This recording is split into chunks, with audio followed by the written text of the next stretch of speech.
الحمد لله نحمده ونستعينه ونستغفره ونؤمن به ونتوكل عليه ونعوذ بالله من شرور أنفسنا ومن سيئات أعمالنا من يهده الله فلا مضل له ومن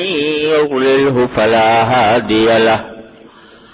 وأشهد أن لا إله إلا الله وحده لا شريك له وأشهد أن سيدنا وسندنا ونبينا ومولانا محمدا عبده ورسوله صلى الله تعالى عليه وعلى آله وأصحابه وبارك وسلم تسليما كثيرا أما بعد فأعوذ بالله من الشيطان الرجيم بسم الله الرحمن الرحيم ولتكبروا الله على ما هداكم ولتكملوا العدة ولتكبروا الله على ما هداكم ولعلكم تشكرون وإذا سألك عبادي عني فإني قريب أجيب دعوة الداعي إذا دعان فليستجيبوا لي وليؤمنوا بي لعلهم يرشدون آمنت بالله صدق الله مولانا العظيم وصدق رسوله النبي الكريم ونحن على ذلك من الشاهدين والشاكرين والحمد لله رب العالمين.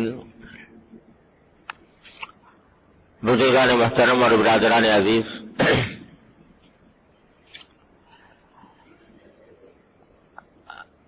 ابھی میں نے قرآن کریم کی ایک آیت آپ کے سامنے تلاوت کی ہے اور اس کی مناسبت یہ ہے کہ یہ شوال کا مہینہ ہے جو رمضان المبارک کے فوراً بعد آتا ہے، اور قرآن کریم میں کچھ عجیب انداز سے رمضان المبارک کی تکمیل کے سلسلے میں یہ آیت نازل فرمائی ہے جو میں نے ابھی آپ کے سامنے تلاوت کی.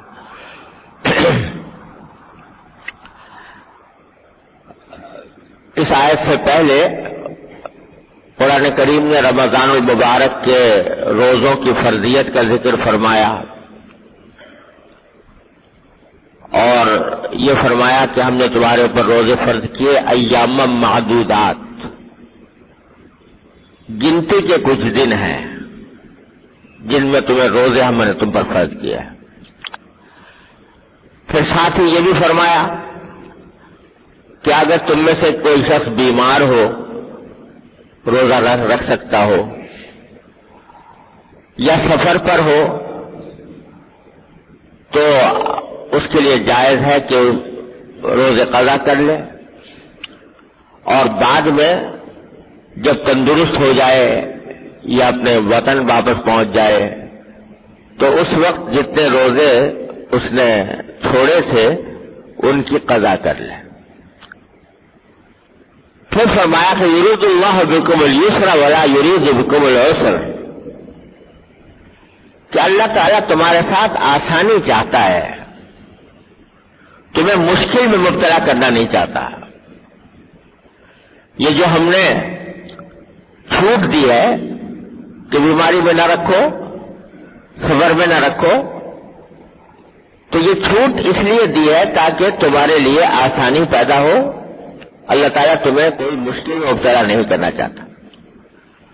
اس کے بعد پھر فرمایا کہ وَلِتُكْمِلُوا الْعِدَّةَ، اور ہم نے یہ روزے اس لیے فرض کیے ہیں تاکہ تم یہ جو جن گنتی کے روزے ہم نے تمہارے ذمہ ضروری قرار دیے تھے ان کی گنتی پوری کر لو. وَلِتُكْمِلُوا الْعِدَّةَ کے معنی ہے تم گنتی پوری کر لو. اس میں یہ جو لفظ استعمال کروایا ہے گنتی پوری کر لو، بظاہر اس میں اشارہ یہ ہے کہ جہاں تک روزوں کا حق ادا کرنے کا تعلق ہے وہ تو شاید تم سے ہو نہیں سکے گا. روزہ اللہ تعالیٰ کی ایک عبادت ہے اور کوئی بھی بندہ اللہ تعالیٰ کی عبادت کا حق ادا نہیں کر سکتا. تو تم سے روزے کا حق تو ادا نہیں ہوگا، شاید نہیں ہو سکے گا، لیکن گنتی پوری کر لو. جتنی گنتی کے روزے ہم نے تمہارے ذمہ ضروری قرار دیے ہیں وہ گنتی پوری کر لو. کیا مانا کہ اصل چیز جو ہے ہمیں جو دیکھ رہی ہے تمہاری وہ یہ کہ ہمارے حکم کی کس حد تک اطاعت کرتے ہو. ہم نے تم سے کہا تھا کہ بھئی 30 دن تک دن کے وقت میں کھانا نہیں پینا نہیں. تو اگر تم نے ہمارے اس حکم کی تعمیل میں یہ گنتی پوری کر لی 30 دن کے اور کھانا چھوڑ دیا پینا چھوڑ دیا ہمارے حکم کی تعمیل میں، تو چاہے اس کا حق ادا ہوا ہو یا نہ ادا ہوا ہو ہم اسے قبول کر لیں گے تمہاری طرف سے، کیونکہ اللہ تعالیٰ تمہارے سے آسانی چاہتا ہے، مشکل میں ڈالنا نہیں چاہتا. لہذا تم سے کوئی بہت اعلیٰ معیار کا کہ عبادت تم سے مطلوب نہیں کہ تم میں سے ہر ایک شخص یہ کہے کہ بھائی ویسے عبادت کرنا جیسے فلاں پیغمبر نے کی تھی. تو ہم جانتے ہیں تم کمزور ہو، ہم جانتے ہیں کہ تمہارے قوا کمزور ہے، تم اس معیار تک نہیں پہنچ سکتے. تو اس واسطے ہم نے تمہارے لیے آسانی چاہیے ہے، مشکل نہیں چاہیے، اور ہم یہ چاہتے ہیں کہ ہمارے حکم کی تعمیل میں جب تم نے گنتی پوری کر لی تو انشاءاللہ مقصد حاصل ہو گیا. یہ بڑی تسلی کی بات ہے جو اللہ تبارک و تعالیٰ نے اس آیت کریمہ میں ہم لوگوں کو عطا فرمائی ہے کہ بھائی ہم کوئی بہت اعلیٰ معیار کی پیغمبرانہ عبادت ہمارے ہاں شرط نہیں ہے تمہارے لیے، تم کمزوروں کے لیے. ہم تو آسانی چاہتے ہیں، البتہ اتنا ضرور چاہتے ہیں کہ جو حکم ہم نے دیا ہے اس کی تعمیل کر لو. وہ کر لی تو پھر کیا ہوگا؟ وَلِتُكَبِّرُوا اللَّهَ عَلَى مَا هَدَاكُمْ، تاکہ گنتی پوری کرنے کے بعد 30 دن کی گنتی پوری کرنے کے بعد اللہ کی بڑائی بیان کرو، اللہ اکبر کہو. اللہ تعالیٰ نے جو تم کو ہدایت عطا فرمائی اس رمضان کے مہینے میں روزہ رکھنے کی، اس کے اوپر تم اللہ کی تکبیر کہو. اور علماء کرام نے مفسرین نے فرمایا کہ یہ اشارہ ہے نماز عید کی طرف، عید کی نماز کی طرف. عید کی نماز میں تکبیریں کہی جاتی ہیں، اللہ اکبر کثرت سے کہا جاتا ہے. نماز عید میں بھی 6 تکبیریں عام تکبیروں سے زیادہ ہوتی. اور پھر جو خطبہ ہوتا ہے اس خطبے کے اندر مصنون یہ ہے کہ خطبے کا آغاز پہلے خطبے میں 9 تکبیروں سے ہو اور دوسرے خطبے میں 7 تکبیروں سے. اور پھر نبی کریم صلی اللہ علیہ وسلم خطبہ عید کے دوران بھی کثرت سے یہ پڑھا کرتے تھے کہ اللہ اکبر لا الہ الا اللہ واللہ اکبر وللہ الحمد. تو یہ عید کا دن جو ہے اللہ تعالیٰ نے اپنی کبریائی کے اعلان کا دن قرار دیا. اللہ تعالیٰ کی بڑائی بیان کی جائے، اس کی کبریائی کا اعلان کیا جائے تکبیر کے ذریعے. وَلِتُكَبِّرُوا اللَّهَ عَلَى مَا هَدَاكُمْ وَلَعَلَّكُمْ تَشْكُرُونَ، اور تاکہ تم شکر ادا کرو. یعنی شکر اس بات کا ادا کرو کہ اللہ آپ نے رمضان کا مہینہ عطا فرمایا، اے اللہ آپ نے اپنے روزوں کی توفیق عطا فرمائی، اپنے حکم کی تعمیل میں گنتی پوری کرنے کی توفیق عطا فرما دی. تو بس اس پر شکر ادا کرو لعلکم تشکرون۔ یہ تو ذکر تھا قرآن کریم میں رمضان المبارک کی تکمیل کا ذکر تھا، جو اس خوبصورت انداز میں اللہ تبارک و تعالیٰ فرمایا لعلکم تشکرون۔ اس کے فوراً بعد جو آیت آئی ہے وہ بڑی معنی خیز ہے۔ رمضان کا ذکر چل رہا ہے، روزوں کا ذکر چل رہا ہے، گنتی پوری کرنے کا ذکر چل رہا ہے، نماز عید کا ذکر آ گیا اور اللہ تعالیٰ کے شکر ادا کرنے کا ذکر آ گیا۔ فوراً اللہ تعالیٰ فرماتے ہیں وَإِذَا سَأَلَكَ عِبَادِي عَنِّي فَإِنِّي قَرِيبٌ۔ اگر میرے بندے تم سے پوچھیں میرے بارے میں، تو نبی کریم صلی اللہ علیہ وسلم سے فرما رہے ہیں اللہ تعالیٰ کہ اگر تم سے پوچھیں میرے بندے میرے بارے میں تو ان کو بتا دینا کہ میں قریب ہوں، فإني قریب اجیب دعوت الداعی اذا دعان۔ جب کوئی بھی پکارنے والا مجھے پکارتا ہے تو میں اس کی بات سنتا ہوں، قبول کرتا ہوں۔ ابھی ایک دم سے رمضان کا ذکر آتے آتے، عید کا ذکر آتے آتے فوراً اللہ تبارک و تعالیٰ نے یہ فرما دیا کہ بندے اگر میرے بارے میں پوچھو تو یہ سمجھ کہہ دینا کہ میں قریب ہوں۔ بظاہر اشارہ اس میں اس طرف ہے کہ یہ مت سمجھنا کہ رمضان گئے تو اللہ میاں بھی گئے اور اللہ تعالیٰ کے ساتھ تعلق بھی گیا اور اللہ تعالیٰ کی عبادت بھی گئی اور اللہ تعالیٰ کا قرب بھی گیا، اللہ تعالیٰ کے سے دعائیں مانگنے کا جذبہ بھی گیا۔ ارے نہیں، میں تو قریب ہوں تمہارے، رمضان ہو یا غیر رمضان ہو میں تم سے قریب ہوں اور تمہاری دعائیں سنتا ہوں۔ تو یہ جو ذہن میں تصور رہتا ہے کہ بھئی رمضان چلا گیا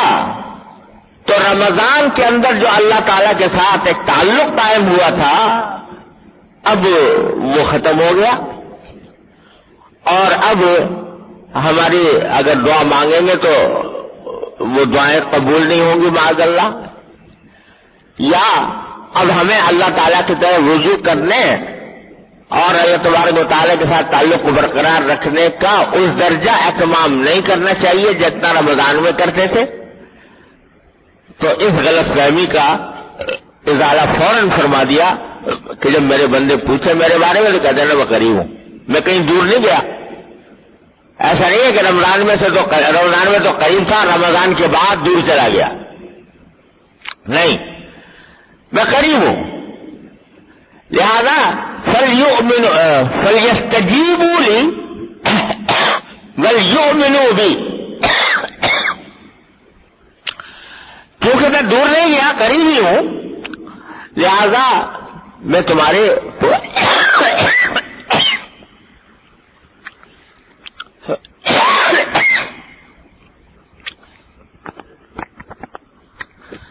میں تمہاری دعائیں اب بھی سنوں گا۔ اجیب دعوت الداعی اذا دعان، پکارنے والے کی پکار میں اب بھی قبول کروں گا جب مجھے پکارے گا۔ تو چونکہ میں قریب ہوں اور میں اب بھی تمہاری دعائیں سنوں گا، فَلْيَسْتَجِيبُوا لِي، تو بندوں کو بھی چاہیے کہ میری بات بھی سنیں، میری بات بھی قبول کریں، یعنی رمضان کے بعد بھی میری اطاعت کا سلسلہ، میرے احکام کی پابندی کا سلسلہ جاری رہنا چاہیے۔ فَلْيَسْتَجِيبُوا لِي، وہ میری، جب میں ان کی پکار سنتا ہوں تو وہ بھی میری پکار سنیں، میں نے ان سے جو مطالبات کیے ہوئے ہیں ان کو مانے، وَلْيُؤْمِنُوا بِي، اور مجھ پر ایمان رکھیں کہ اللہ تبارک و تعالی ہمارا مالک ہے، خالق ہے، پروردگار ہے، اور وہ ایک ہے اور اس کے تمام احکام واجب الاطاعت ہیں۔ یہ کر لے، یہ ایمان لے آئے، لعلہم یرشدون، تو اس کے ذریعے سیدھے راستے پہ آ جائیں گے، سیدھے ہو جائیں گے۔ تو پیغام یہ عطا فرمایا کہ ایسا نہ ہو کہ رمضان میں جس طرح آدمی یہ سمجھے کہ وہ رمضان میں شیطان قید تھا، رمضان کے بعد آزاد ہو گیا، تو ہم بھی قید تھے رمضان میں، کچھ تھوڑا بہت اللہ تعالیٰ کی طرف رجوع کر لیتے تھے، کچھ عبادتیں کرنے کی توفیق ہو جاتی تھی، اور کسی درجے میں گناہوں سے بچنے کی بھی توفیق ہو جاتی تھی کہ بھئی رمضان کا مہینہ نہ کریں۔ ایسا نہ ہو کہ یہ جذبہ رمضان کے بعد ختم ہو جائے اور پھر ہم اللہ بچائے الٹے پاؤں واپس چلے جائیں۔ ٹھیک ہے، رمضان کے اندر عام دنوں سے زیادہ عبادت کا اہتمام کیا جاتا تھا، اب تراویح نہیں ہے، 20 رکعتیں ختم ہو گئی۔ اسی طرح رمضان کے اندر عام طور سے اللہ کے بندے تلاوت قرآن کی مقدار بڑھا دیتے تھے، اب چلو اتنی نہیں نہ صحیح، لیکن ایسا نہیں کہ بس چھوڑ ہی بیٹھے۔ ٹھیک ہے، رمضان میں 5 پارے 10 پارے پڑھ لیا کرتے تھے، تلاوت کرتے تھے، اب کم از کم پارا آدھا پارا روزانہ تلاوت کے بغیر کوئی دن نہ گزرے، اللہ تعالیٰ کی طرف رجوع۔ ٹھیک ہے، اب تراویح نہیں ہے، 20 رکعتیں نہیں ہے، لیکن کچھ تو اللہ تعالیٰ کا قرب حاصل کرنے کے لیے کچھ نوافل، تہجد کے نوافل، آخر شب میں اٹھنے کی توفیق ہو جائے تو وہاں پر تہجد کی کچھ رکعتیں پڑھ لے، اور اگر اس کی توفیق نہیں ہے تو بزرگوں نے فرمایا کہ عشاء کی نماز میں جو 2 سنتیں ہیں، 2 سنتوں کے بعد وتر سے پہلے چند رکعتیں تہجد کی نیت سے، صلاۃ اللیل کی نیت سے پڑھ لے تو اس میں بھی آدمی صلاۃ اللیل کی نعمت سے محروم نہیں ہوتا۔ اور یہ ایک حدیث سے بھی ثابت ہے کہ عشاء کے فرض کے بعد جو نماز بھی انسان نفلی طور پر پڑھے وہ صلاۃ اللیل میں اس کا شمار ہوتا ہے۔ یہ صلاۃ اللیل کہتے ہیں تہجد کو، تو اس میں شمار ہوتا ہے۔ تو اگر آخر شب میں سب سے افضل طریقہ تہجد کا تو یہ ہے کہ آخر شب میں اٹھے آدمی، لیکن اگر فرض کرو کہ ہم جیسے کمزور لوگ ہیں، آخر شب میں اٹھنا مشکل ہے، آنکھ نہیں کھلتی یا مشغولیت کی وجہ سے رات کو دیر ہو جاتی ہے، نیند پوری نہیں ہوتی، تو اللہ تعالیٰ نے یہ بھی آسانی پیدا فرما دی کہ بھائی عشاء کے بعد 4 ہی رکعتیں پڑھ لو وتر سے پہلے تہجد کی نیت سے۔ تو ٹھیک ہے، تراویح ختم ہو گئی، 20 رکعتیں نہ رہی، لیکن 4 رکعتیں پڑھ لو، 6 پڑھ لو، 8 پڑھ لو تہجد کی نیت سے۔ تو بالکل اپنے آپ کو یہ سمجھنا کہ رمضان کے بعد چھٹی ہو گئی اب 11 مہینے کی، یہ بات صحیح نہیں، بلکہ اللہ تبارک و تعالیٰ سے تعلق برقرار رکھنے کے لیے نفلی عبادتوں کا اہتمام اب بھی ہونا چاہیے۔ اسی طرح گناہوں سے بچنے کا اہتمام، روزہ تو جیسے میں نے رمضان میں عرض کیا تھا ہے ہی اس مقصد کے لیے کہ ٹریننگ دی جا رہی ہے اپنی نفسانی خواہشات کے خلاف اللہ تعالیٰ کے حکم کی تعمیل کرنے کی۔ تو انسان کی نفسانی خواہشات اس کو گناہوں کی طرف بلاتی ہے، تو ان کی مخالفت کر کے، زبردستی کر کے اپنے آپ کو گناہوں سے روکنے کی فکر کرو۔ اور جہاں تک دعاؤں کا تعلق ہے تو اللہ نے فرما دیا، یہ نہ سمجھنا کہ رمضان کے بعد کوئی دعا قبول نہیں ہوگی، ہم تو ہر حالت میں قریب ہیں تمہارے، اور تم سے جب دعا کرو گے اخلاص کے ساتھ کرو گے، دعا کے آداب کے ساتھ کرو گے، اللہ تعالیٰ کو حاضر ناظر جان کر کرو گے، اللہ تعالیٰ کو قادر مطلق سمجھ کر کرو گے، تو اللہ تبارک و تعالیٰ انشاءاللہ قبول فرمائیں گے۔ اس میں یہ نہ سمجھنا کہ اب قبول نہیں ہوگی۔ لہذا رمضان کے بعد کا ایک لائحہ عمل کی طرف ان آیتوں میں اشارہ فرما دیا اللہ تبارک و تعالیٰ نے کہ اب تم اس جذبے کو جو رمضان میں پیدا ہوا تھا اس کو برقرار رکھو اور اپنی فرائض و واجبات کو بجا لاؤ گناہوں سے بچنے کی فکر کرو، اللہ تعالیٰ کے ساتھ تعلق استوار رکھنے کی کوشش کرو، تو انشاءاللہ تمہارا کوئی گھاٹا نہیں ہے۔ اللہ تبارک و تعالیٰ لعلہم یرشدون، تم سیدھے راستے پر، جنت کے سیدھے راستے پر چلے جاؤ گے۔ اللہ تبارک و تعالیٰ اپنے فضل و کرم سے، اپنے رحمت سے ہم سب کو ان ہدایات پر عمل کرنے کی توفیق عطا فرمائے۔ وآخر دعوانا الحمدللہ۔